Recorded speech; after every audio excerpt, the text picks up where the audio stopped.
आजकल की इस भागती दुनिया में हम इतने ज्यादा व्यस्त होते जा रहे हैं कि हम खुद को भूलने लगे हैं। हमारे मन में इतने विचार चलते रहते हैं कि वह हमें शांति से बैठने ही नहीं देते। जब कभी थोड़ा सा समय मिलता है हमें शांति से बैठने का, तो हमारे दिमाग में फिर से तमाम विचार आने लगते हैं और फिर हम यह भूल जाते हैं कि हम शांतिपूर्वक बैठे हैं कि नहीं। अर्थात हमारा दिमाग विचारों से इतना ज्यादा भर जाता है कि वह हमें शांति से एक जगह पर बैठने ही नहीं देता। तो आज के इस वीडियो में हम अपने मन के विचारों को साफ करके अपने दिमाग को किस तरीके से शांत रखा जाए, इसी के बारे में बात करने वाले हैं। दोस्तों, एक बार एक गुरु और एक शिष्य एक सुनसान जंगल से गुजर रहे थे। तभी शिष्य अपने गुरु से एक सवाल करता है कि गुरुजी, ऐसा क्यों होता है कि कुछ लोगों के पास कुछ भी नहीं होता लेकिन फिर भी वह सुखी रहते हैं और आनंद में रहते हैं, और कुछ लोगों के पास सब कुछ होते हुए भी उदासी उनके चेहरे पर साफ दिखाई देती है। गुरु ने एक मुरझाए हुए फूल की तरफ इशारा करते हुए अपने शिष्य से कहा कि यह सोचने और समझने की बात है। अगर यह फूल ये सोचेगा कि मैं कल मुरझा गया था, या फिर यह सोचेगा कि मैं भविष्य में फिर से मुरझा जाऊंगा, तो यह कभी भी खुलकर पूरी तरीके से खिल नहीं पाएगा।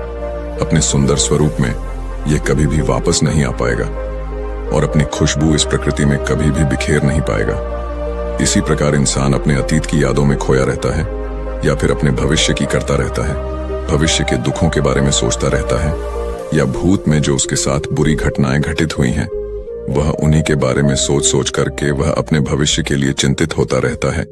तो ऐसा मनुष्य जीवन में कभी भी सुख अनुभव नहीं कर सकता। ये समझने की बात होती है कि जीवन हमेशा वर्तमान में होता है। अतीत और भविष्य की कल्पनाएं हमेशा मनुष्य को मृत्यु की तरफ ले जाती हैं। इसलिए यह जरूरी हो जाता है कि जिस प्रकार हम अपने शरीर की देखभाल करते हैं, उसे बीमारियों से दूर रखने के लिए उसके अंदर से गंदगी भी साफ करते रहते हैं। ठीक उसी प्रकार समय समय पर हमें अपने मन और मस्तिष्क की भी गंदगी को साफ करते रहना चाहिए, उसकी धुलाई करते रहना चाहिए। इससे आपकी बुद्धि की क्षमता तो तेज होगी ही होगी, साथ ही साथ आप हमेशा आनंद में रहने का रहस्य भी जान पाएंगे। शिष्य ने सवाल किया कि गुरुदेव, इससे पहले कि हम मन और मस्तिष्क पर चर्चा शुरू करें, इससे पहले मैं यह जानना चाहता हूं कि जिन लोगों के पास सब कुछ होता है वह दुखी क्यों रहते हैं, और जिन लोगों के पास कुछ भी नहीं होता है वे अक्सर आनंद में क्यों होते हैं। यह रहस्य क्या है, इसके पीछे का कारण क्या हो सकता है। गुरु ने उत्तर दिया कि कुछ लोग जीवन में जब सब कुछ हासिल कर लेते हैं और सब कुछ हासिल कर लेने के बाद उन्हें सब चीजों की व्यर्थता का पता चल जाता है। ऐसे लोगों को अक्सर यह एहसास जकड़ लेता है कि मैंने जीवन में कुछ भी पाया, जो कुछ भी किया उससे भले ही मैंने सुख सुविधाएं हासिल कर ली हो, लेकिन मन की शांति अभी भी बहुत दूर है और अधूरी भी है। उस तक मैं पहुंच नहीं पाता। सब कुछ पाकर भी मैं अपने मन को जान नहीं पाया। और जब इंसान को ऐसा लगता है तो उसे महसूस होता है कि जो कुछ भी उसने कमाया है वह कौड़ियों का भाव था। उसने अपना जीवन बेकार की चीजों में यूं ही व्यर्थ कर दिया। और वहीं पर जिस इंसान के पास जीवन में कुछ भी नहीं होता है, उसके पास एक उम्मीद होती है, सब कुछ पाने की लालसा रखता है, और वही लालसा, वही इच्छा उसको जीवन में खुश रखती है, आगे बढ़ाती है और ऊर्जा से वह हमेशा भरा रहता है। गुरु ने अपने हाथ से एक सूखे पेड़ की तरफ इशारा करते हुए कहा कि शिष्य, कभी तो यह पेड़ भी हरा भरा रहा होगा, फलों से लदा हुआ रहा होगा। अनेक प्रकार के पक्षी और जानवर इस पर आराम करते होंगे, इसके फलों को खाते होंगे।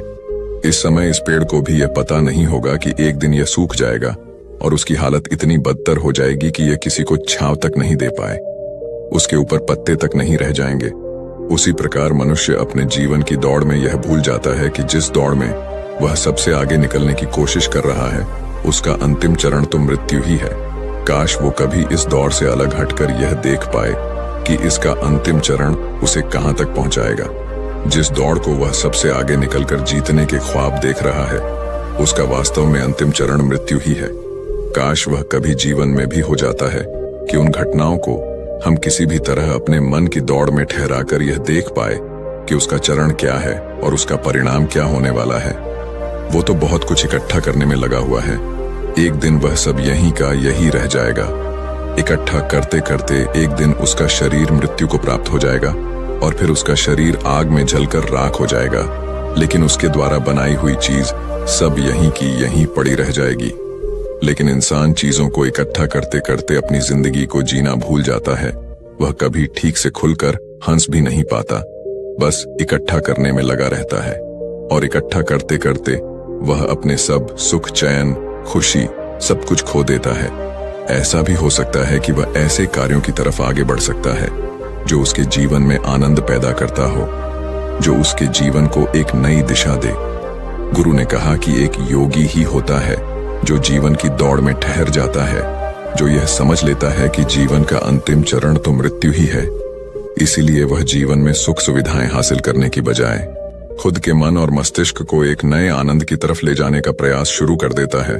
शिष्य ने सवाल किया कि गुरुदेव, क्या एक गृहस्थ जीवन में जीने वाला मनुष्य उस आनंद की प्राप्ति नहीं कर सकता? और अगर कर सकता है तो किस प्रकार शुरुआत उसे करनी चाहिए? गुरु ने कहा कि बिल्कुल कर सकता है। गुरु ने उत्तेजित होकर उत्तर दिया कि अगर सभी मनुष्य उस आनंद की प्राप्ति के लिए योगी बनने का निश्चय कर लें तो इससे तो प्रकृति का चलन ही रुक जाएगा। उसकी जो व्यवस्था है वह बिगड़ने लगेगी। एक सच्चा योगी अपने जीवन में खोज करता है और खोज करने के बाद वह गृहस्थ जीवन में किस प्रकार आनंद को प्राप्त किया जा सकता है वह तरीके सभी को बताता है, ताकि मनुष्य अपने गृहस्थ जीवन का पालन करते हुए उस आनंद की प्राप्ति भी कर सके। गुरु ने उस युवक को संबोधित करते हुए उत्तर दिया कि मैंने अपने जीवन में जो खोज की है उसके अनुसार मनुष्य को समय समय पर अपने मन और मस्तिष्क की सफाई करते रहना चाहिए। मनुष्य अपने शरीर पर तो ध्यान दे देता है, लेकिन अपने मन और मस्तिष्क को वह भूल जाता है। उस पर कभी वह ध्यान ही नहीं देता और उसी वजह से मन और मस्तिष्क उसके बूढ़े होते चले जाते हैं। उसमें जवानी रह ही नहीं जाती, और जब उनमें जवानी नहीं रह जाती तो वे नयापन और ताजगी नहीं रह जाती, जिसकी वजह से एक इंसान उदासी से भर जाता है। मन और मस्तिष्क की गंदगी क्या होती है, पहले मैं तुम्हें यह बताता हूं। हर मनुष्य के जीवन में कुछ ऐसी घटनाएं घटती हैं जिनका उसके मन और मस्तिष्क पर बहुत ही गहरा असर डालती है। वह जीवन पर्यंत उन घटनाओं को भुला भी नहीं पाता, और वही घटनाएं उसके मन में पूरी तरह से पक्की बैठ जाती हैं, जो उसके मन में गांठ बना लेती हैं। और भविष्य में जब भी वह कोई काम करता है तो यह घटनाएं उसको प्रभावित करती हैं। उसके विचारों को, उसके निर्णय को पूरी तरह से यह घटनाएं बदल कर रख देती हैं। ऐसे मनुष्य की दृष्टि भी भ्रमित हो जाती है। वह सत्य स्वरूप को देख ही नहीं पाता। वह उन चीजों को उन घटनाओं से जोड़कर भ्रमित तरीके से देखता रहता है। उदाहरण के लिए, अगर किसी बुरी आंखें वाले आदमी ने आपको धोखा दे दिया है तो आप जीवन पर्यंत बुरी आंखें वाले आदमी को हमेशा धोखेबाज ही समझते रहेंगे। उस पर कभी पूर्ण रूप से आप विश्वास ही नहीं कर पाएंगे। लेकिन समझने की बात यह होती है कि जिस इंसान ने आपको धोखा दिया है वह धोखा आपको बुरी आंखों से नहीं मिला, वह इंसान के स्वभाव से मिला है। लेकिन उस इंसान के स्वभाव से हमारे दिमाग में उसका एक चित्र छप गया, उसकी एक छवि बन गई, और वह छवि दूसरे आदमी से जब हम संपर्क करते हैं तो बीच में एक दीवार की तरह खड़ी हो जाती है। और इसी वजह से दो लोगों के बीच गहरे संबंध स्थापित नहीं हो पाते। तो मनुष्य के लिए सबसे जरूरी यही होता है कि वह अपने आप को अतीत की घटनाओं से मुक्त रखे। उन घटनाओं से प्रभावित होकर वह दिमाग में किसी तरह की छवि न बनाए। कुछ लोग इस बात पर यह सवाल खड़ा कर सकते हैं कि फिर जीवन के अनुभव किस काम में आएंगे। लेकिन समझने की बात तो यह होती है कि हम जीवन के अनुभवों को भी भ्रमित तरीके से जान लेते हैं, सही तरीके से उनसे सीख ही नहीं पाते। शिष्य अपने गुरु की बातों में इतना खो गया कि उसे चलते चलते जंगल के रास्ते में पड़े हुए कांटे दिखाई नहीं दिए, और अचानक उसके पैर में कांटा चुभ गया। गुरु ने उसका कांटा बाहर निकालते हुए उससे पूछा, ये कांटा तुम्हारे पैर में क्यों लगा? इसके पीछे तुम किसे जिम्मेवार मानते हो? गुरु ने कहा कि तुम मुझे भी जिम्मेवार मान सकते हो, क्योंकि मैं तुम्हें ये बातें सुना रहा था। या तुम खुद को भी जिम्मेदार मान सकते हो कि तुम मेरी बातों में इतना खो गए कि तुम्हारा रास्ते पर से ध्यान ही नहीं रहा। या तुम इन पेड़ों को भी जिम्मेवार मान सकते हो जिन्होंने यह कांटे इस रास्ते पर बिछा दिए। तभी शिष्य ने उत्तर दिया कि गुरुदेव, इसमें मैं खुद को ही जिम्मेदार मानता हूं, क्योंकि आप तो अपना काम कर रहे थे और इस पेड़ ने भी अपना काम किया, पर मैं अपना काम होशपूर्वक नहीं कर पाया। अगर मैं चलते समय ध्यान लगाए रहता, अगर मैं आपकी बातों में पूरी तरह से नहीं खो जाता, तो मुझे ये कांटा कभी नहीं लगता। इसमें पूरी तरह से ही मेरी गलती है। गुरु ने शाबाशी से अपने शिष्य की पीठ को थपथपाया और आगे कहा कि जो घटनाएं हमारे मन को प्रभावित करती हैं, जरूर उसे बाहर निकाल दें। और उसके लिए सबसे सरल तरीका है कि अपनी भावनाओं को व्यक्त करना सीखो। उसे अपने दिल में, अपने मस्तिष्क में बैठाकर मत रखो। जब तुम किसी दूसरे मनुष्य के सामने अपनी भावनाओं को व्यक्त कर देते हो तो तुम्हारे मन का बोझ हल्का हो जाता है। कुछ लोगों का स्वभाव ऐसा होता है कि वह अपने मन की बात किसी को नहीं बताते। ऐसे लोग अक्सर अंदर ही अंदर दुखी होते रहते हैं, लेकिन वह अपने मन की बात किसी दूसरे आदमी को कभी नहीं बताते। उसके कुछ उल्टे ऐसे लोग भी होते हैं जो अपने मन में किसी भी बात को रख नहीं पाते। उनके साथ कुछ भी अच्छा या बुरा होता है, वह अपने मन की बात, अपने भावनाओं की बात दूसरों के सामने व्यक्त कर देते हैं। और तुमने खुद महसूस किया होगा कि जो लोग अपने मन की भावनाओं को व्यक्त कर देते हैं वह जीवन में ज्यादा आनंदित रहते हैं। कभी भी प्राकृतिक रूप से आए हुए भावनाओं को नहीं रोकना चाहिए। यह हमें किसी भी भावना को दबाना नहीं चाहिए। अगर हम किसी भी भावना को रोकने की कोशिश करते हैं तो वे हमें अंदर ही अंदर खाने लग जाती हैं। गुरु ने आगे कहा कि शिष्य, अगर तुम्हारा मन किसी बुरी घटना पर रोने को हो रहा है तो चीख चीख कर रो लो, अपने आप को रोको मत। उस भावना को पूरी तरह से बाहर आने दो। अगर किसी दूसरी घटना पर तुम्हारा मन खुश होने का, आनंदित होने का हो रहा है तो पूरी तरह से नाचो, गाओ, जिससे कि तुम उस भावना को बाहर निकाल सको। और जब वे भावनाएं अपनी पूरी गति के साथ बाहर आ जाती हैं तो तुम्हारा मन उन घटनाओं को पीछे छोड़ देता है, अर्थात तुम्हारा मन धीरे धीरे हल्का होने लगता है। गुरु ने शिष्य को समझाते हुए बताया कि जिस प्रकार तेज रफ्तार से चलता हुआ पानी अपने वेग से आने वाली सभी बाधाओं को तोड़ देता है, और अगर हम अपनी भावनाओं को बहने दिए तो वह उन सभी बाधाओं को तोड़ देगा, और उस बात को तोड़ने के बाद उसका कचरा उसके मन से निकल जाएगा और उसका दूषित मन भी साफ हो जाएगा। उसके अंदर की गंदगी भी दूर हो जाएगी। अक्सर मनुष्य अपने मन में किसी घटना को दबाकर इसलिए रखता है कि वह सोचता है कि अगर सामने वाले को इस घटना के बारे में पता चल जाएगा तो वह क्या सोचेगा। इसी विचार से वह अंदर ही अंदर खुद दुखी होता रहता है और अपनी भावनाओं को दबाता रहता है, लेकिन सामने वाले को वह कुछ भी नहीं बताता। लेकिन अगर वह हिम्मत करके शुरुआत कर सकता है, अपने अंदर की बात अपने किसी करीबी मित्र को बता दे, तो उसका पूरा जीवन परिवर्तित हो सकता है। उसका जीवन सुखमय बन सकता है। एक बार अगर उसके दिमाग में यह आदत बन गई तो जीवन भर अपनी भावनाओं को दूसरों के सामने व्यक्त करने से कभी नहीं हिचकिचाएगा। हम अपने जीवन में इस आदत को 21 दिनों में पैदा कर सकते हैं। 21 दिनों तक अगर सही तरीके से हम अभ्यास करें तो हमारा दिमाग पूरी तरह से भावनाओं से मुक्त हो सकता है। यह 21 दिनों का अभ्यास इस प्रकार है। 21 दिनों तक सबसे पहली बात जो आपको याद रखनी है कि अपने मन में किसी भी बात को दबाकर नहीं रखना है। अगर हम किसी मनुष्य के बारे में अच्छा सोचते हैं तो हम उसे करें, अगर बुरा भी सोचते हैं तो भी उसे व्यक्त करें। परिणाम भूल जाएं कि परिणाम क्या होंगे। सिर्फ अपने दिमाग की धुलाई करने पर विश्वास रखें। इससे आपके दिमाग में एक अद्भुत साहस पैदा होगा। गुरु ने आगे कहा कि शिष्य, जब आप किसी मनुष्य के बारे में वह सब बता पाएंगे जो आप उसके बारे में सोचते हैं, तो आप खुद सोचिए कि आपका खुद के ऊपर कितना विश्वास बढ़ जाएगा। आपके मन के सारे दोष खत्म हो जाएंगे। हो सकता है कि इसमें आपको चुनौतियों का सामना करना पड़े, लेकिन जहां चुनौतियां नहीं होती हैं, वहीं कुछ अभ्यास भी नहीं होता है। अभ्यास हमेशा चुनौतियों से भरा होना चाहिए। इससे आप सत्य वचन बोलने का अभ्यास भी कर पाएंगे। अक्सर हम दूसरों को प्रभावित करने के लिए वह सब बोलते रहते हैं जो उन्हें अच्छा लगता हो, लेकिन वह नहीं बोलते जो हम उनके बारे में सचमुच सोचते हैं। और यही हमारे सबसे बड़ी भूल हो जाती है, जिससे हमारा पूरा अस्तित्व झूठा बनकर रह जाता है। और अपनी भावनाओं को व्यक्त करते समय यह भी जरूर ध्यान रखें कि आपके अंदर जो भावनाएं उस इंसान के प्रति उठ रही हैं, उसके पीछे का मूलभूत कारण क्या है। उदाहरण के लिए, जब एक नौकर अपने मालिक के लिए कोई काम करता है और वह काम अच्छे से नहीं कर पाता है, तो मालिक उसे डांट फटकार देता है, जिससे उसके अंदर उसके प्रति क्रोध की भावनाएं उठने लगती हैं। लेकिन समझने की बात यह होती है कि मालिक तो आपको कहेगा ही, वह तो डांटेगा ही। अगर आप अच्छे से काम नहीं करेंगे अगर आप काम अच्छे से कर रहे हैं और फिर भी आपका मालिक आपके साथ उचित व्यवहार नहीं कर रहा है, तो आप खुलकर अपने मालिक को अपनी भावनाएं व्यक्त कर सकते हैं, बिना यह सोचे कि इसका परिणाम क्या होगा। अगर आप इस भावना को उठाएंगे नहीं तो आप अपनी नजरों में खुद ही नीचे गिरने लग जाएंगे। आपका आत्मविश्वास बिल्कुल खत्म हो जाएगा। दूसरा अभ्यास जो तुम्हें 21 दिनों तक करना है वह यह है कि जो भी घटनाएं तुम्हारे साथ घटित होती हैं, कम से कम आपके जीवन में एक ऐसा इंसान होना चाहिए जिसके सामने तुम अपने दिल की बात रख सकते हो।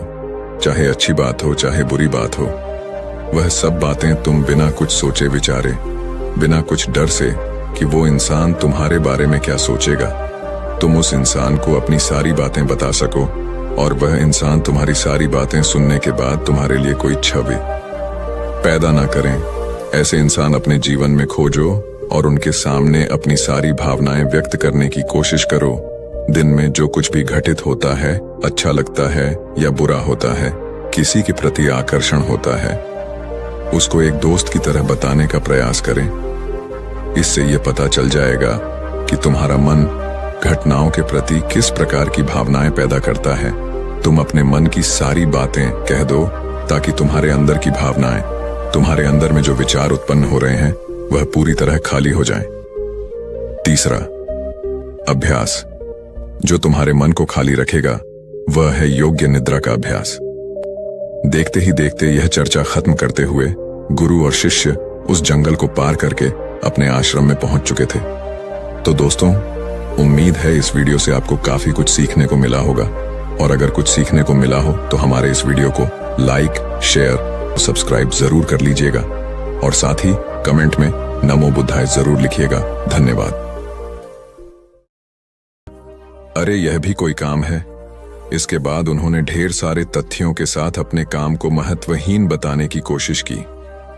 उन्होंने यह भी कहा कि इस समय जो काम मेरे जिम्मे है उसके आधार पर दूसरे संस्थान में नौकरी भी नहीं मिलेगी। इस बात को मुकेश के रिपोर्टिंग मैनेजर मिस्टर कुमार को बताया गया।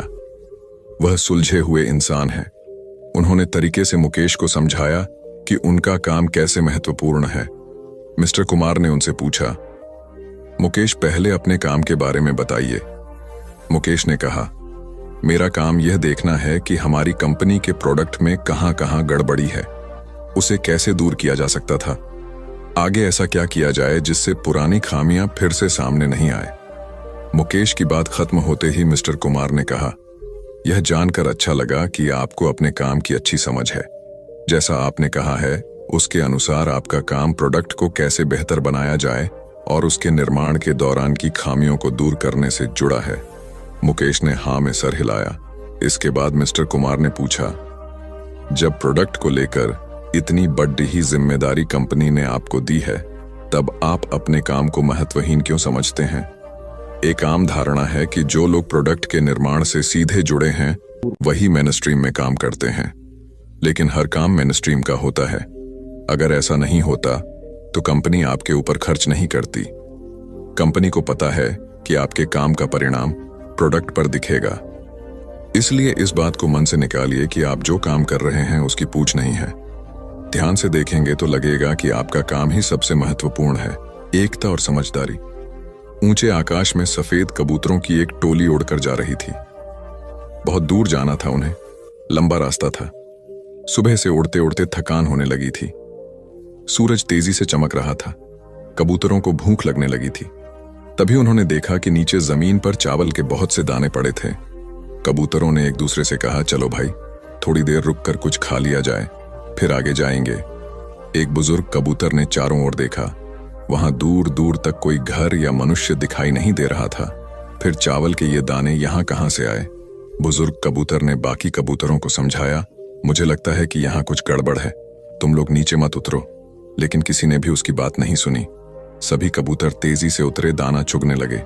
इतने बढ़िया दाने बहुत दिनों के बाद खाने को मिले थे। वे बहुत खुश थे। जब सभी ने भरपेट खा लिया तो बोले, चलो भाई, अब आगे चला जाए। लेकिन यह क्या? जब उन्होंने उड़ने की कोशिश की तो उड़ ही नहीं पाए। दोनों के साथ साथ वहां एक चिड़ीमार का जाल भी था जिसमें उनके पांव फंस गए थे। उन्हें अपनी गलती पर पछतावा हुआ। बूढ़ा कबूतर पेड़ पर बैठकर सब देख रहा था। उसने जब अपने साथियों को मुसीबत में देखा तो फौरन उड़ा और चारों ओर देखा। दूर उसे चिड़ीमार आता दिखाई दिया। वह फौरन लौटा और अपने साथियों को बताया। सब वहां से निकलने का उपाय सोचने लगे। तब बूढ़े कबूतर ने कहा, दोस्तों, एकता में बड़ी शक्ति होती है। सब एक साथ उड्डत होगे तो जाल तुम्हें रोक नहीं पाएगा। उसने गिना, 1 2 3। उड़ो सारे कबूतरों ने एक साथ जोर लगाया और जाल उनके साथ उठने लगा। जब तक चिड़ीमार वहां पहुंचा तब तक जाल काफी ऊपर उठ चुका था। वह देखता ही रह गया और कबूतर जाल लेकर उड़ गए। बूढ़ा कबूतर सबसे आगे उड़ रहा था। काफी देर उड़ने के बाद वे नीचे उतरे। वहां कबूतरों के दोस्त चूहे रहते थे। चूहों ने अपने तेज दांतों से जाल काट दिया। इस तरह बूढ़े कबूतर की समझदारी और साथ मिलकर काम करने से सभी कबूतर बच गए। एक शहर में एक बहुत अमीर व्यक्ति रहता था। उसका नाम तो था धनीमल, लेकिन था वह बेहद कंजूस। उसका कहना था कि अगर आप अपना पैसा अपने पास रखेंगे तो सबको पता चल जाएगा कि आपके पास बहुत पैसे हैं। फिर चोर डाकू आपके पीछे पड़ जाएंगे और सारा पैसा रात को आकर गड्ढे में देख लेता था कि उसका सोना वहां है या नहीं। उसे विश्वास था कि कोई भी चोर इस जगह के बारे में नहीं जान पाएगा, लेकिन ऐसा नहीं हुआ। धीरे धीरे पूरे शहर में यह चर्चा होने लगी कि धनीमल रात में शहर के बाहर जाकर कुछ करता है। एक रात जब उसने गड्ढा खोद कर देखा तो सोना वहां से गायब था। उसे गहरा सदमा लगा और वह चीख कर रोने लगा। उसके रोने की आवाज सुनकर बहुत से लोग वहां आ गए। धनीमल रो रो कर अपना दुख बताने लगा। तब उसके एक पड़ोसी से उसे कहा, धनीमल, तुम एक भारी पत्थर इस गड्ढे में रख दो और समझ लो कि वही तुम्हारा सोना है। यह सुनकर धनीमल को बहुत गुस्सा आया। तुम मेरे सोने को पत्थर जैसे बता रहे हो। वह बोला, देखो धनीमल, वह सोना तुम कभी इस्तेमाल तो करते नहीं थे। एक पत्थर की तरह यहां उसे दबा कर रख दिया था, तो फिर यहां सोना हो या पत्थर, क्या फर्क पड़ता है? उसका पड़ोसी बोला, बात तो ठीक ही थी। धनीमल ने बहुमूल्य सोने को पत्थर के समान मूल्यहीन बना दिया था। उसके बाद धनीमल ने मेहनत करके फिर पैसे कमाए, लेकिन अब वह कंजूस नहीं रहा था। अपने पैसे को वह अपने ऊपर और दूसरे लोगों की सहायता के लिए खर्च करता था। अंधी का बेटा। एक औरत थी जो अंधी थी, जिसके कारण उसके बेटे को स्कूल में बच्चे चिढ़ाते थे कि अंधी का बेटा आ गया। हर बात पर उसे ये शब्द सुनने को मिलता था कि अंधी का बेटा। इसलिए वो अपनी माँ से चिढ़ता था, उसे कहीं भी अपने साथ लेकर जाने में हिचकता था, उसे नापसंद करता था। उसकी माँ ने उसे पढ़ाया और उसे इस लायक बना दिया कि वो अपने पैरों पर खड़ा हो सके। लेकिन जब वो बड़ा आदमी बन गया तो अपनी माँ को छोड़ अलग रहने लगा। एक दिन एक बूढ़ी औरत उसके घर आई और गार्ड से बोली, मुझे तुम्हारे साहब से मिलना है। जब गार्ड ने अपने मालिक से बोल तो मालिक ने कहा कि बोल दो, मैं अभी घर पर नहीं हूँ। गार्ड ने जब बुढ़िया से बोला कि वो अभी नहीं है तो वो वहां से चली गई। थोड़ी देर बाद जब लड़का अपनी कार से ऑफिस के लिए जा रहा होता है तो देखता है कि सामने बहुत भीड़ लगी है, और जानने के लिए कि वहां क्यों भीड़ लगी है वह वहां गया तो देखा उसकी माँ वहां मरी पड़ी थी। उसने देखा कि उसकी मुट्ठी में कुछ है। उसने जब मुट्ठी खोली तो देखा कि एक लेटर जिसमें यह लिखा था कि बेटा, जब तू छोटा था तो खेलते वक्त तेरी आंख में सरिया ढंस गई थी और तू आंधा हो गया था, तो मैंने तुम्हें अपनी आंखें दे दी थी। इतना पढ़कर लड़का जोर जोर से रोने लगा। उसकी माँ उसके पास नहीं आ सकती थी। दोस्तों, वक्त रहते ही लोगों की वैल्यू करना सीखो। माँ बाप का कर्ज हम कभी नहीं चुका सकते। हमारी प्यास का अंदाज भी अलग है दोस्तों। कभी समंदर को ठुकरा देते हैं तो कभी आंसू तक पी जाते हैं। जीवन साथी सबसे अजीज होता है। कॉलेज में हैप्पी मैरिड लाइफ पर एक कार्यक्रम हो रहा था, जिसमें कुछ शादीशुदा जोड़े हिस्सा ले रहे थे। जिस समय प्रोफेसर मंच पर आए, उन्होंने नोट किया कि सभी पति पत्नी शादी पर जोक कर हंस रहे थे। ये देखकर प्रोफेसर ने कहा कि चलो पहले एक गेम खेलते हैं, उसके बाद अपने विषय पर बातें करेंगे। सभी खुश हो गए और कहा, कौन सा गेम? प्रोफेसर ने एक मैरिड लड़की को खड़ा किया और कहा कि तुम ब्लैक बोर्ड पे ऐसे 25-30 लोगों के नाम लिखो जो तुम्हें सबसे अधिक प्यारे हों। लड़की ने पहले तो अपने परिवार के लोगों के नाम लिखे, फिर अपने सगे संबंधी, दोस्तों, पड़ोसी और सहकर्मियों के नाम लिख दिए। अब प्रोफेसर ने उसमें से कोई भी कम पसंद वाले 5 नाम मिटाने को कहा। लड़की ने अपने सहकर्मियों के नाम मिटा दिए। प्रोफेसर ने और 5 नाम मिटाने को कहा। लड़की ने थोड़ा सोचकर अपने पड़ोसियों के नाम मिटा दिए। अब प्रोफेसर ने और 10 नाम मिटा दिया। प्रोफेसर ने उस लड़की से कहा, तुम अपनी जगह पर जाकर बैठ जाओ, और सभी की तरफ गौर से देखा और पूछा, क्या कोई बता सकता है कि ऐसा क्यों हुआ कि सिर्फ पति का ही नाम बोर्ड पर रह गया? कोई जवाब नहीं दे पाया, सभी मुंह लटकाकर बैठे थे। प्रोफेसर ने फिर उस लड़की को खड़ा किया और कहा, ऐसा क्यों? जिसने तुम्हें जन्म दिया और पाल पोस कर इतना बड़ा किया, उनका नाम तुमने मिटा दिया। और तो और, तुमने अपनी कोख से जिस बच्चे को जन्म दिया, उसका भी नाम तुमने मिटा दिया। लड़की ने जवाब दिया कि अब मम्मी पापा बूढ़े हो चुके हैं, कुछ साल के बाद वो मुझे और इस दुनिया को छोड़ के चले जाएंगे। मेरा बेटा जब बड़ा हो जाएगा तो जरूरी नहीं कि वो शादी के बाद मेरे साथ ही रहे, लेकिन मेरे पति जब तक मेरी जान में जान है, तब तक मेरा आधा शरीर बन के मेरा साथ निभाएंगे। इसलिए मेरे लिए सबसे अजीज मेरे पति हैं। प्रोफेसर और बाकी स्टूडेंट ने तालियों की गूंज से लड़की को सलामी दी। प्रोफेसर ने कहा, तुमने बिल्कुल सही कहा कि तुम और सभी के बिना रह सकती हो, पर अपने आधे अंग अर्थात अपने पति के बिना नहीं रह सकती। मजाक मस्ती तक तो ठीक है, पर हर इंसान का अपना जीवन साथी ही उसको सबसे ज्यादा अजीज होता है। दिमाग का इस्तेमाल कर पक्ष में करें परिस्थितियां। एक शेर जंगल में शिकार पर निकला था। एक लोमड़ी अचानक उसके सामने आ गई। लोमड़ी को लगा कि अब उसे कोई नहीं बचा सकता है, लेकिन उसने हार नहीं मानी और अपनी जान बचने के लिए एक तरकीब सोची। लोमड़ी ने शेर से कड़े शब्दों में कहा, तुम्हारे पास इतनी ताकत नहीं कि मुझे मार सको। यह सुनकर शेर थोड़ा अचंभित हुआ। उसने पूछा, तुम ऐसा कैसे कह सकती हो? लोमड़ी ने अपनी आवाज और जैसी परेशानी बार बार नहीं आती, अगर आती भी है तो आसानी से हल हो जाती है। सिकंदर की बात सुनकर रोहित को अपनी गलती का एहसास हुआ। उसे एहसास हुआ कि शुरुआती सफलता के बाद उसने सीखना एकदम छोड़ दिया था। यही वजह है कि अपने व्यापार में होने वाले नुकसान का आकलन वह नहीं कर पाया। जीवन में सफल होने के लिए सीखते रहना जरूरी है। इंसान को हमेशा सीखते रहना चाहिए।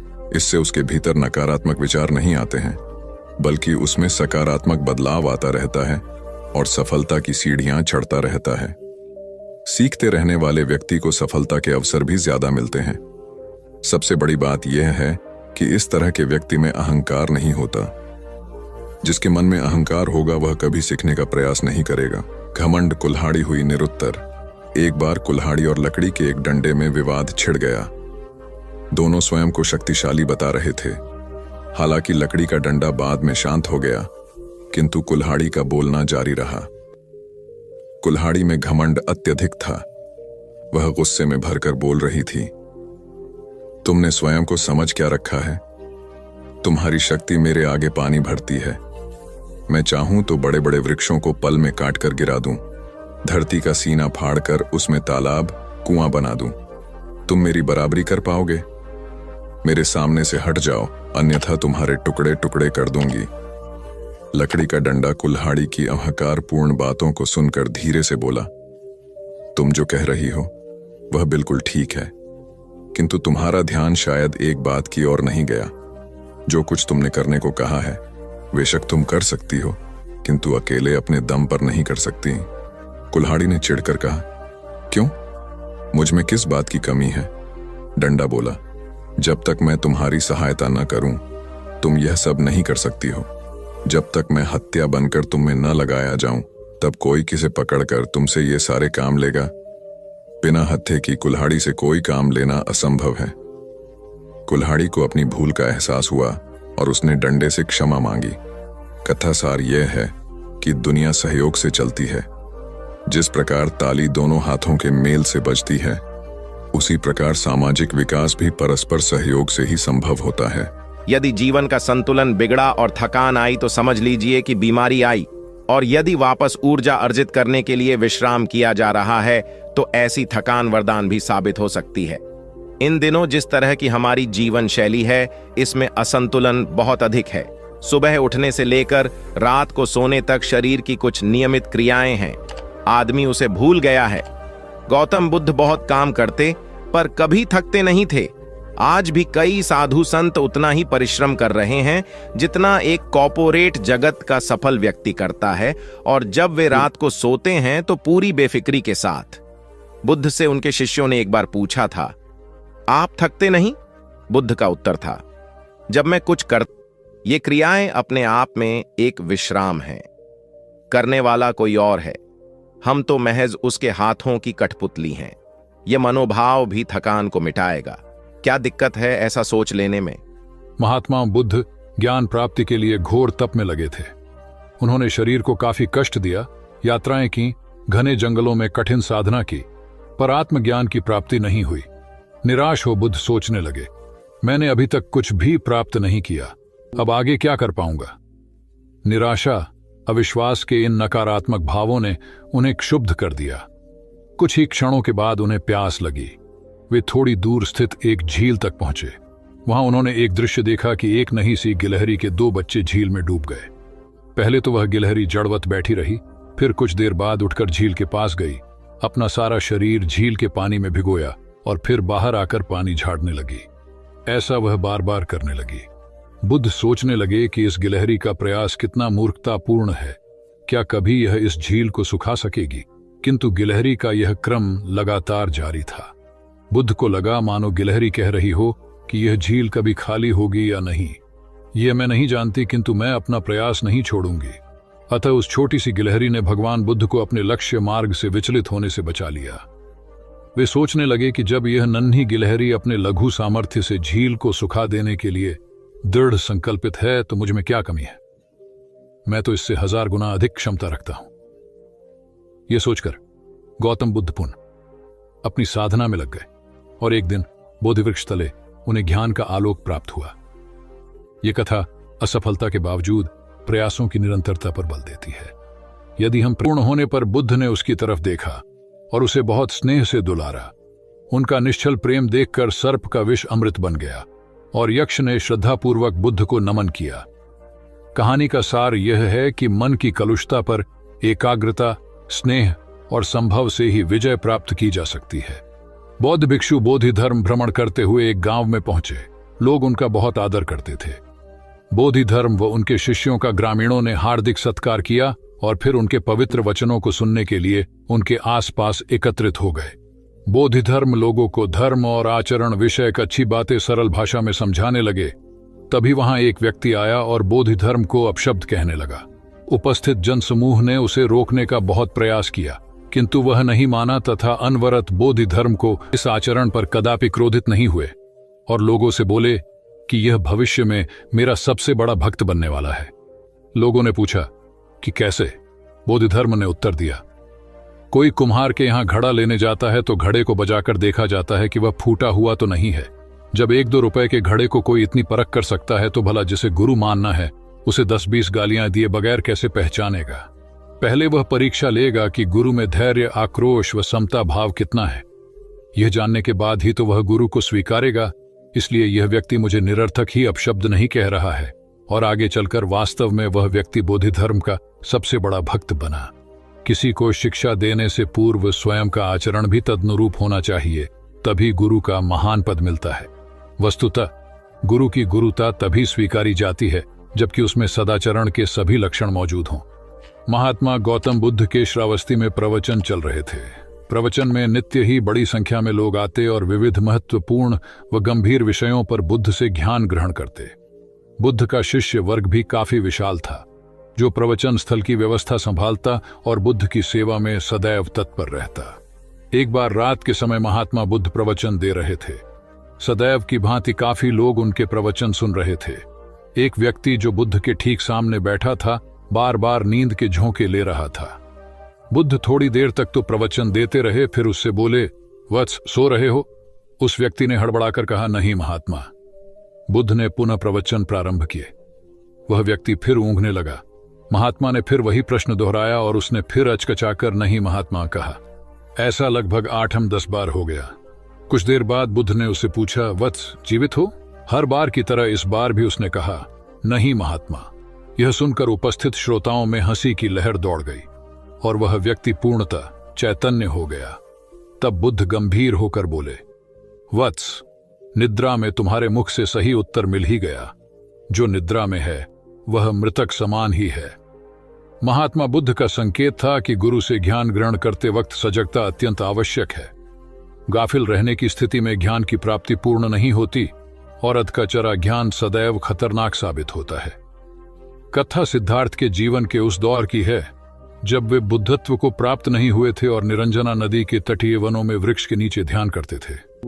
सिद्धार्थ प्रतिदिन ध्यान करने के बाद पास के किसी गांव में चले जाते और भिक्षा मांगकर लौट आते।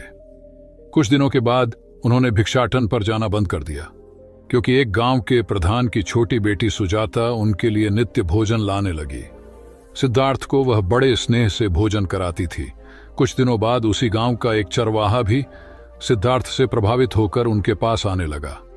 उसका नाम स्वस्थी था। एक दिन स्वस्थी से सिद्धार्थ बातें कर रहे थे कि सुजाता भोजन लेकर आई। जैसे ही सिद्धार्थ ने भोजन करना शुरू किया, उन्होंने बातचीत बंद कर दी। जितनी देर तक वे भोजन करते रहे, बिल्कुल चुप रहे और वहां सन्नाटा छाया रहा। स्वस्थी को हैरानी हुई। उसने सिद्धार्थ के भोजन करने के उपरांत उनसे पूछा, गुरुदेव, आप मेरे आने के बाद निरंतर वार्तालाप करते रहे, किंतु भोजन के समय एक शब्द भी नहीं बोले। इसका क्या कारण है?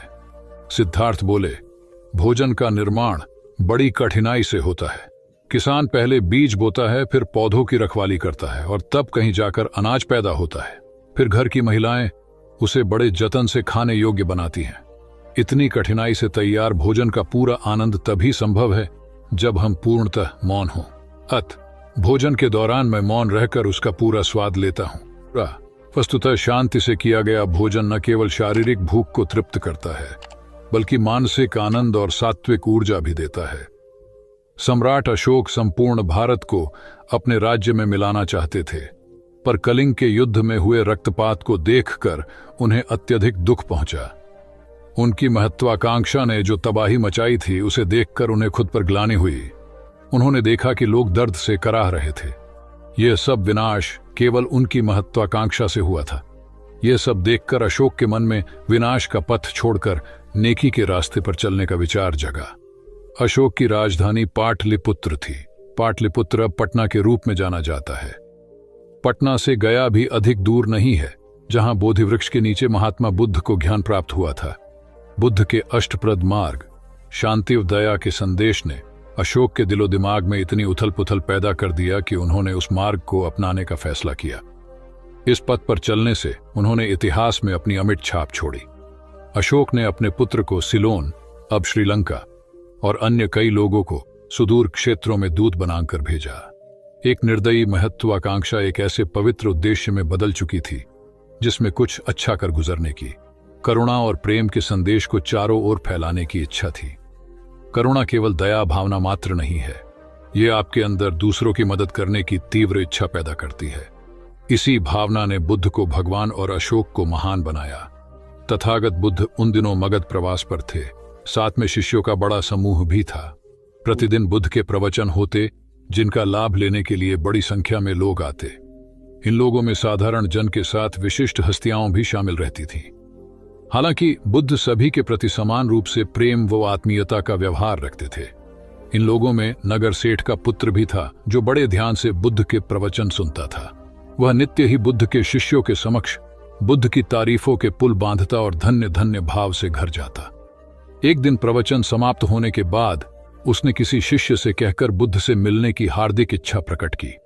जब उसे बुद्ध के सामने ले जाया गया तो उसने उन्हें साष्टांग प्रणाम कर कहा, भगवान, आप जैसा तपस्वी और ज्ञानी व्यक्ति पहले न कभी हुआ था और न भविष्य में होगा। यह सुनते ही बुद्ध ने उसकी बात बीच में ही रोककर कहा, वत्स, क्या तुमने इतना अध्ययन कर लिया है कि अब तक कितने संत महापुरुष हुए हैं, और क्या भविष्य भी जान चुके हो कि आगे और कोई नहीं होगा? युवक लज्जित भाव से चुप खड़ा रहा, क्योंकि इस बात का उसके पास कोई जवाब नहीं था। बुद्ध ने अपनी बात समाप्त करते हुए उसे सीख दी, सदैव अपनी आंखें खुली रखो। जो जैसा है उसे वैसा ही महत्व दो, किसी से उसकी तुलना मत करो।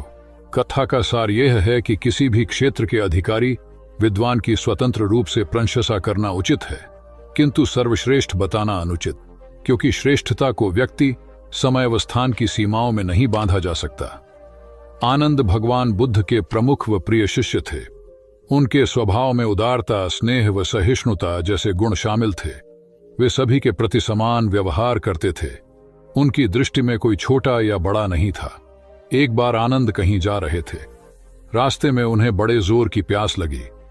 आसपास देखा तो निकट ही कुआं दिखाई दिया। वे वहां पहुंचे। कुएं से एक लड़की पानी भर रही थी। आनंद ने उसके पास जाकर कहा, बहन, मैं बड़ी दूर से आ रहा हूं, मुझे बहुत जोर से प्यास लगी है, कृपा कर पानी पिला दो। उनकी बात सुनते ही लड़की कांप उठी, क्योंकि वह अछूत जाति की थी। वह जानती थी कि किसी ऊंची जाति के व्यक्ति को पानी पिलाना उसके अधिकार क्षेत्र से बाहर है। वह निगाह नीची कर चुपचाप खड़ी रही। आनंद ने प्यास से व्याकुल होकर फिर कहा, बहन, तुमने सुना नहीं, प्यास के मारे मेरे प्राण निकले जा रहे हैं, मुझे पानी पिला दो। लड़की भयवश कुछ नहीं बोल पाई। जब आनंद ने बड़े स्नेह से उससे पानी न पिलाने का कारण पूछा तो वह बोली, मैं निम्न जाति की कन्या हूं, आपको पानी कैसे पिला सकती हूं। उसकी बात सुनकर आनंद ने कहा, बहन, मैंने तुमसे पानी मांगा है, जाति तो नहीं पूछी। आनंद की उदारता ने उस कन्या का भय दूर कर दिया और उन्हें पानी पिलाकर वह धन्य हो गई। कथा का सार यह है कि ईश्वर की दृष्टि सम होने के कारण उसने सभी मनुष्यों को समान शरीर, बुद्धि और भावना से नवाजा है। अपने सृष्टिकर्ता के विरुद्ध जाकर मानव मानव में भेद करना सर्वथा अनुचित है। एक बार भगवान बुद्ध अपने शिष्यों के साथ पाटलिपुत्र पहुंचे। सभी लोग एक विहार में रुके। भोजन के बाद बुद्ध ने आनंद से अगले दिन से प्रवचन आरंभ करने को कहा। अगले दिन बुद्ध का प्रवचन सुनने बड़ी संख्या में लोग उपस्थित थे।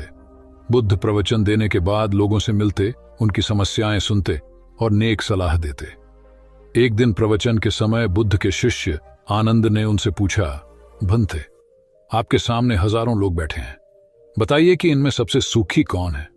बुद्ध ने एक विहंगम दृष्टि भीड़ पर डालते हुए कहा, वह देखो, सबसे पीछे एक दुबला पतला फटे वस्त्र पहने जो आदमी बैठा है, वह सर्वाधिक सुखी है। आनंद सहमत नहीं हुआ।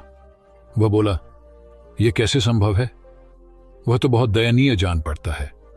बुद्ध ने अपनी बात सिद्ध करने के लिए बारी बारी से सामने बैठे लोगों से पूछा, तुम्हें क्या चाहिए। किसी ने संतान मांगी तो किसी ने मकान, कोई रोग मुक्ति चाहता था तो कोई अपने शत्रु पर विजय। ऐसा एक भी व्यक्ति नहीं था जिसे कोई इच्छा ना हो। अंत में बुद्ध ने उस फटेहाल आदमी को बुलाकर पूछा, तुम्हें क्या चाहिए। उसने हाथ जोड़कर जवाब दिया, कुछ नहीं, यदि ईश्वर को मुझे कुछ देना ही है तो बस इतना कर दें कि मेरे अंदर कभी कोई चाह पैदा ना हो। मैं ऐसे ही स्वयं को सबसे बड़ा सुखी मानता हूं। उसकी बात सुनकर आनंद से बुद्ध ने कहा, आनंद, जहां चाह है वहां सुख नहीं हो सकता। आनंद ने बुद्ध की इस शिक्षा को सदा के लिए गांठ बांध लिया। सार यह है कि लालसा से लोभ बढ़ता है, जो असंतोष का जनक होता है। यदि सही अर्थों में सुख पाना है तो किसी लालसा की बजाय उपलब्ध स्थितियों में संतुष्ट रहना चाहिए। गौतम बुद्ध ने बहुत से अज्ञानी लोगों को सम्यक दृष्टि प्रदान की थी। तब को बात है, कौसाम्बी में एक ब्रह्मचारी रहता था। उसे अभिमान था कि उस जैसा कोई विद्वान नहीं है, इसलिए अपने साथ सदैव जलती मशाल रखता था। गौतम बुद्ध ने देखा तो उसे पूछा, अरे, ये मशाल लिए क्यों घूमते हो। ब्रह्मचारी ने उत्तर दिया, सभी प्राणी अंधकार और अज्ञान में पथश्रष्ट हैं, उन्हें रास्ता दिखाने के लिए मशाल लिए घूमता हूं। तथागत ने पूछा, क्या तुम्हें 4 प्रकार की विद्याओं, शब्द विद्या, नक्षत्र विद्या, राज विद्या व युद्ध विद्या का पूर्ण ज्ञान है। ब्रह्मचारी ने अपनी अनभिज्ञता प्रकट करते हुए मशाल फेंककर तथागत के चरणों में मस्तक झुका दिया। उसका ज्ञान गर्व चूर हो गया। जो दूसरों को मूर्ख समझकर उनसे घृणा करता है, वो उस व्यक्ति की तरह है जो स्वयं अंधा होकर दूसरों को मशाल दिखाता घूमता है।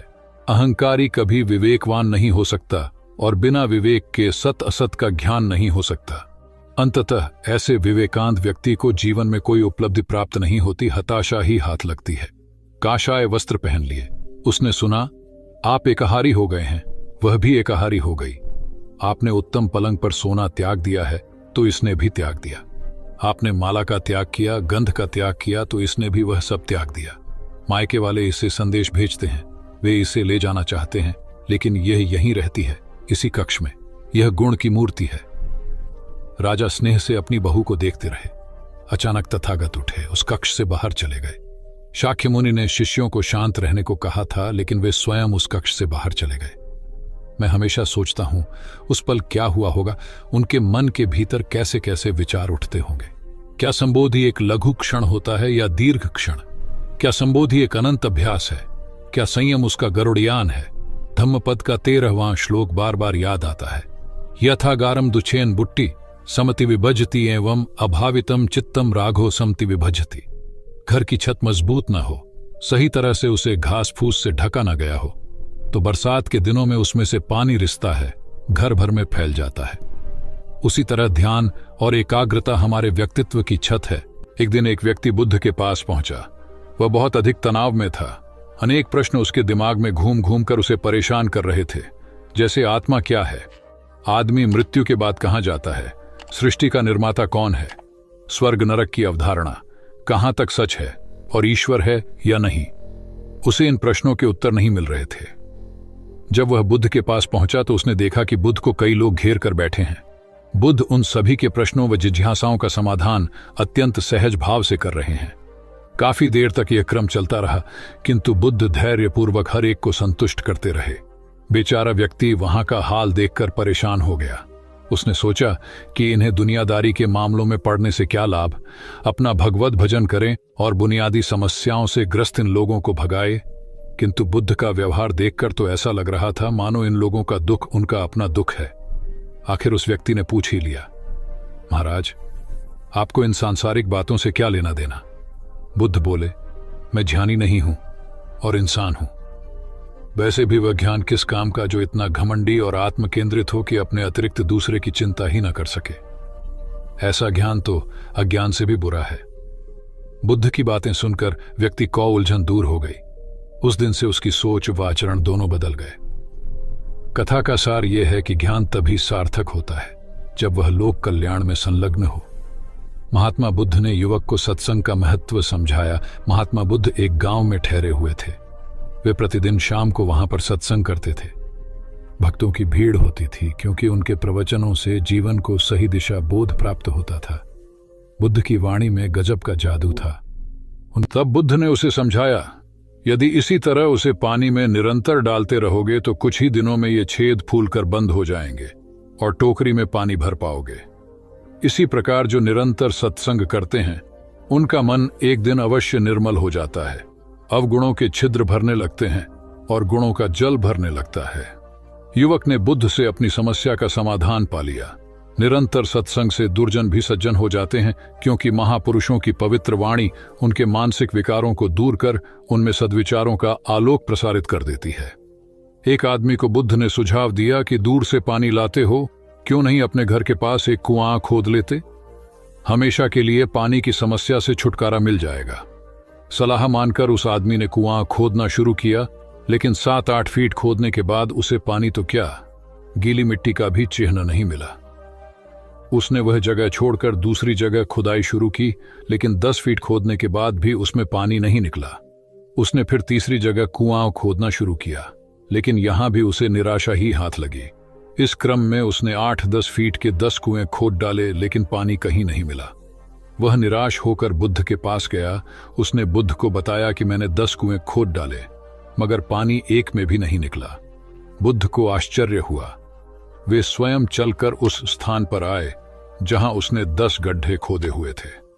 बुद्ध ने उन गड्ढों की गहराई देखी और सारा माजरा समझ गए। फिर वे बोले, 10 कुएं खोदने की बजाय एक कुएं में ही तुम अपना सारा परिश्रम लगाते तो पानी कब का मिल गया होता। तुम सब गड्ढों को बंद कर दो, केवल एक को गहरा करते जाओ, पानी निकल आएगा। उसने बुद्ध को बात मानकर ऐसा ही किया। परिणाम स्वरूप कुआं पूर्ण होते ही पानी निकल आया। सबने भगवान बुद्ध की जय जयकार की। धन्ना सेठ के पास 7 पुश्तों के पालन पोषण जितना धन था। उसका व्यापार चारों तरफ फैला हुआ था, किंतु फिर भी उसका मन अशांत रहता था। कभी धन की सुरक्षा की चिंता, तो कभी व्यापारिक प्रतिस्पर्धा में आगे निकलने का तनाव। चिंता और तनाव के कारण वह अस्वस्थ रहने लगा। उसके मित्र ने उसकी गिरती दशा देखी तो उसे बुद्ध के पास जाने की सलाह दी। सेठ बुद्ध के पास पहुंचा और अपनी समस्या बताई। बुद्ध ने उसे सांत्वना देते हुए कहा, तुम घबराओ मत, तुम्हारा कष्ट अवश्य दूर होगा। बस तुम यहां कुछ दिन रहकर प्रभु का ध्यान किया करो। बुद्ध के कहे अनुसार सेठ ने रोज ध्यान करना शुरू कर दिया, किंतु सेठ का मन ध्यान में नहीं लगा। वह जैसे ही ध्यान करने बैठता, उसका मन फिर अपनी दुनिया में चला जाता। उसने बुद्ध को यह बात बताई, किंतु बुद्ध ने कोई उपाय नहीं बताया। थोड़ी देर बाद जब सेठ बुद्ध के साथ वन में सायंकालीन भ्रमण कर रहा था तो उसके पैर में एक कांटा चुभ गया। वह दर्द के मारे कराहने लगा। बुद्ध ने कहा, बेहतर होगा कि तुम जी कड़ाकर कांटे को निकाल दो, तब इस दर्द से मुक्ति मिल जाएगी। सेठ ने मन कड़ाकर कांटा निकाल दिया। उसे चैन मिल गया। तब बुद्ध ने उसे समझाया, ऐसे ही लोभ, मोह, क्रोध, घमंड व द्वेष के कांटे तुम्हारे मन में गड़े हैं। जब तक अपने मन की संकल्प शक्ति से उन्हें नहीं निकालोगे, अशांत ही रहोगे। सेठ का अज्ञान बुद्ध के इन शब्दों से दूर हो गया और उसने निर्मल हृदय की राह पकड़ ली। अपनी कुप्रवृत्तियों से मुक्ति के लिए संकल्पबद्धता अनिवार्य है। जब तक व्यक्ति दृढ़ निश्चय न कर ले, वह अपनी गलत आदतों से मुक्त नहीं हो सकता। बुद्ध की शिक्षा से गांव का उद्धार हुआ। एक युवक ने बुद्ध से आकर कहा, मेरा गांव अशिक्षित है। मैं अपने परिवार से झगड़कर थोड़ा बहुत पढ़ पाया हूं। आगे और पढ़ना चाहता हूं, किंतु सभी रोक रहे हैं। घर के लोग सोचते हैं कि खेती में खूब पैसा है और उसके लिए किसी शिक्षा की आवश्यकता नहीं है। यही सोच गांव वालों की भी है। कृपया आप मेरे गांव चलकर वहां शिक्षा का प्रसार करवाइए। बुद्ध युवक की बात मानकर गांव आ गए। धर्मभीरू ग्रामीणों ने बुद्ध का सत्कार किया और रोज उनके प्रवचन सुनने आने लगे। बुद्ध जब भी शिक्षा का महत्व बताते, ग्रामीण विरोधी मत रखते।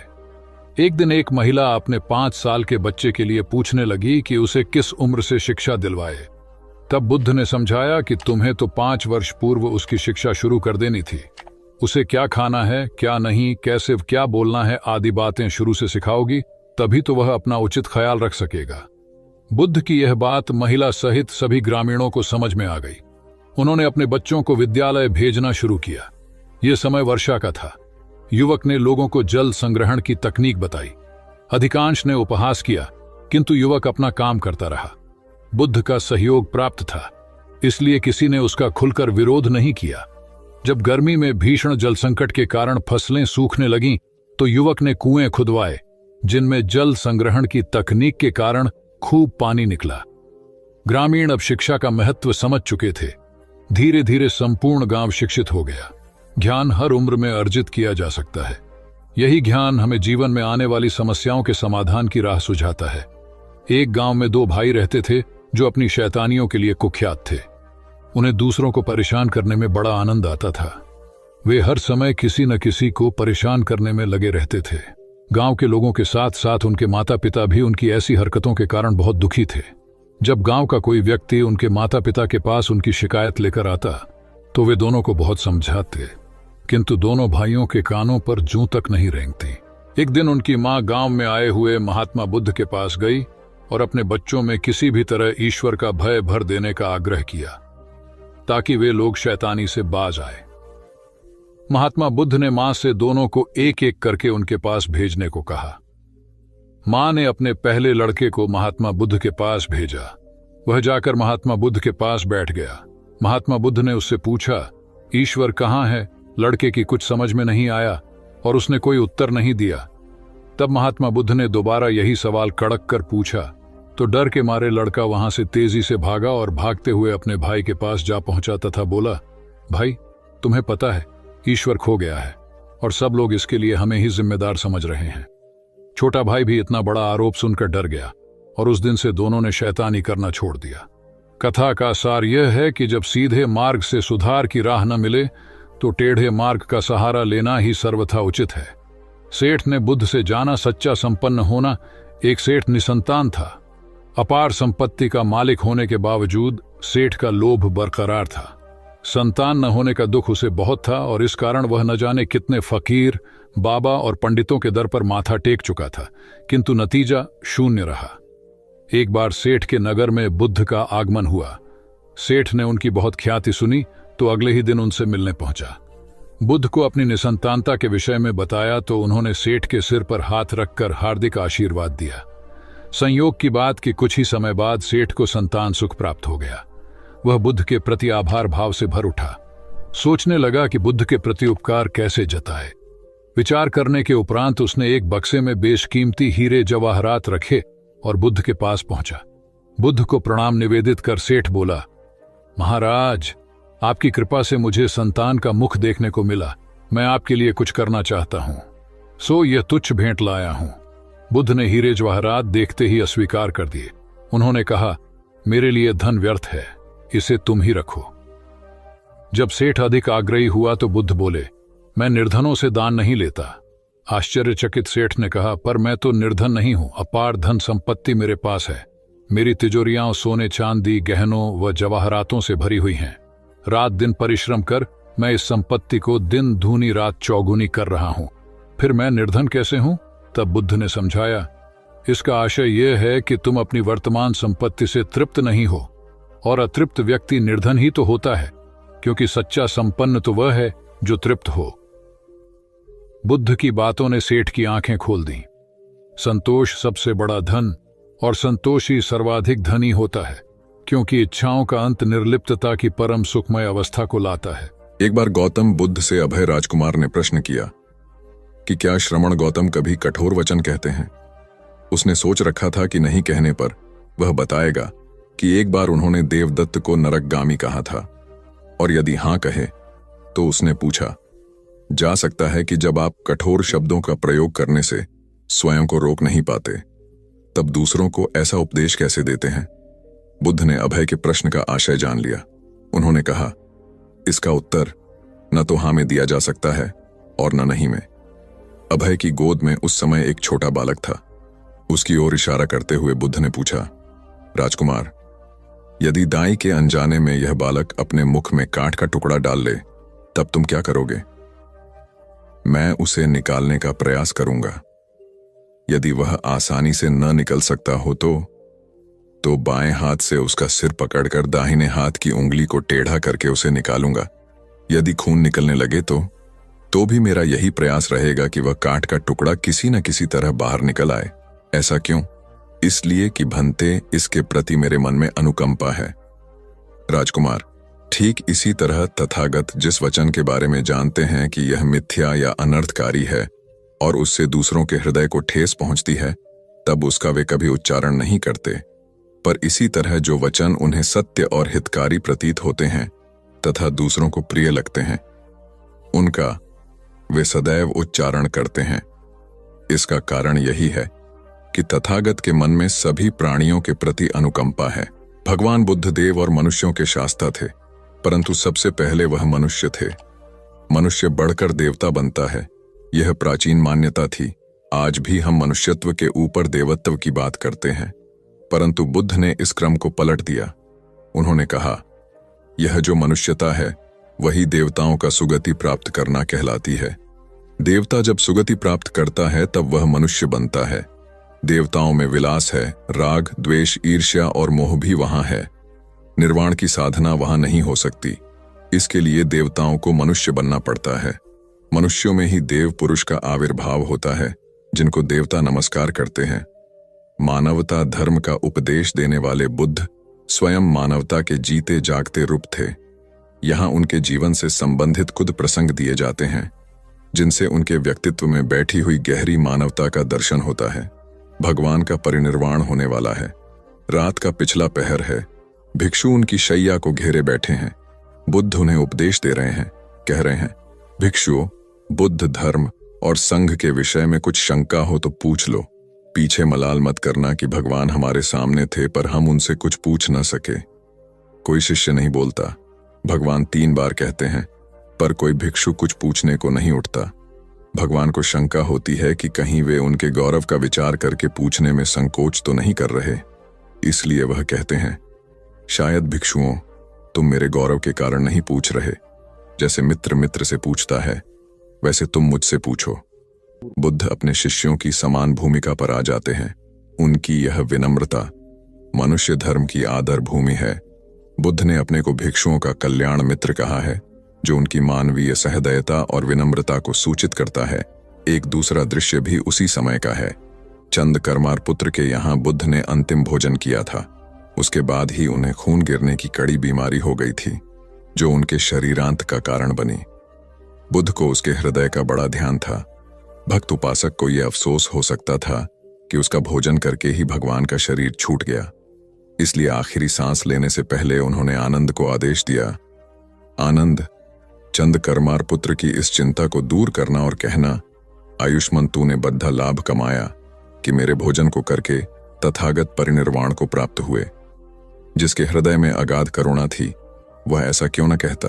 उसने अपने पति के द्वारा बुद्ध के चरणों में प्रणाम अर्पित करवाया। भगवान ने उसे आशीर्वाद देते हुए कहा, कोल्य पुत्री सुप्रवास, सुखी हो जाए, चंगी हो जाए। सुखी और चंगी होकर बिना किसी कष्ट के वह पुत्र प्रसव करे।